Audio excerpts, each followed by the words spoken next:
Good morning, my dear brothers and sisters.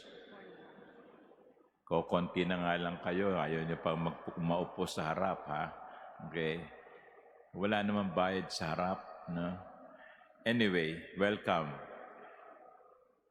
The gospel teaches us several things, at least two things, two lessons. Number one is that the Lord always listens to our prayers. Here in the gospel, the Elizabeth and Zechariah and even their neighbors were rejoicing because according to the gospel, the Lord has shown His great mercy toward her. Ipinakita ng Diyos ang kanyang dakilang awa sa mag-asawang Elizabeth at Zacharias. Because in the culture of the Jews, not having children, couples that do not have children are considered cursed, isinumpa.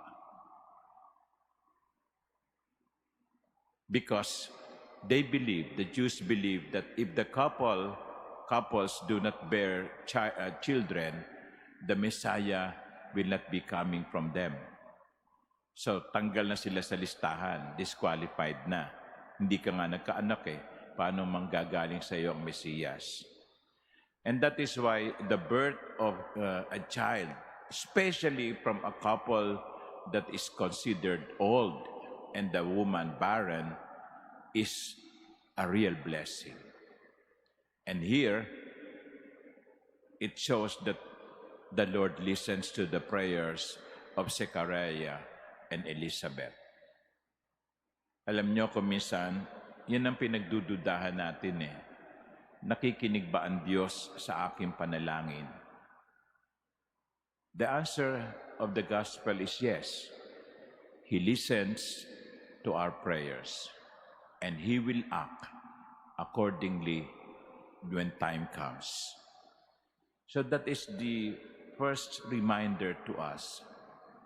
The second reminder is when we are blessed, just like the couple Elizabeth and Zechariah, what is the meaning of that blessing? What is the mission of that blessing? Pag tayo naman pinagpapala, no, may dahilan. Kaya yung mga tao sa panahon ni Zechariah at Elizabeth, they were asking, what then will this child be? What then will this child be? What is the mission of this child? What is the mission of this blessing? And of course, we know that this child who will become man will baptize the Lord, will prepare the way of the Lord. He will be the one to point out, behold, the Lamb of God. That is the mission of John. That is the reason for the blessing. Kaya mga minamahal kong kapatid, kapag tayo pinagpapala, halimbawa, gumaling kayo sa isang terminal illness, you are a cancer survivor.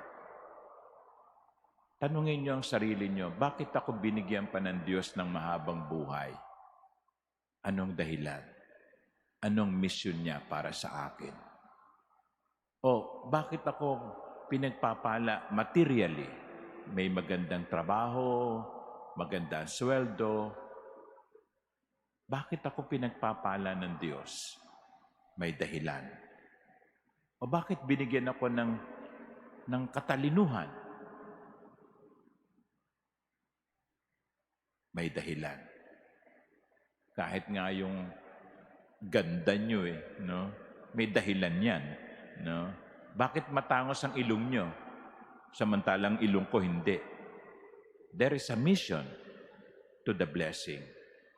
Because sometimes that's what we forget too. Akala natin, paborito lang tayo ng Diyos. Kaya binibigyan tayo ng blessing. Hindi. Yes, you are blessed. But there is mission attached to the blessing. Sana po, maging tapat tayo sa dahilan ng ating mga pagpapala. Amen.